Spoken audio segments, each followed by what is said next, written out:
ही पाळी तुम्ही स्वतः आणता, तुम्ही घोषणा देताना त्यांच्या बरोबर होता, दुसऱ्याला गद्दार म्हणता. का गद्दार म्हणता? उलटे आमचे तुमच्यासाठी आम्ही काहीतरी केलेलं आहे, त्याची जाणीव तुम्हाला नाही. जाणीव तुम्हाला नाही तर सांगा मला जाणीव नाही म्हणून, पण ह्या माणसांनी माझ्यासाठी काहीतरी केलेलं आहे.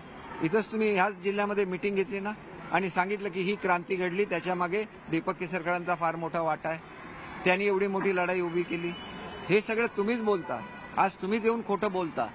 ही जी वृत्ती आहे कुठेतरी संपलं पाहिजे. खरं स्वरूप महाराष्ट्राच्या समोर आलं पाहिजे की स्वतः काय करायचं नाही, स्वतः वेळ लोकांसाठी द्यायचा नाही, लोकांना भेटायचं नाही, लोकप्रतिनिधींना भेटायचं नाही आणि लोकप्रतिनिधी आपल्याला सोडून निघून गेले की त्यांच्यावर खोटे खोटे आरोप करायचं कुठेतरी बंद करा. महाराष्ट्राच्या विकासाचा विचार करा.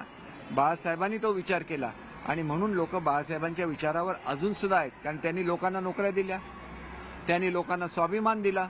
महाराष्ट्राबद्दल बोला, महाराष्ट्राच्या समस्यांबद्दल बोला. नेहमी व्यक्तिगत टीका का? हा माझा जाहीर प्रश्न आहे.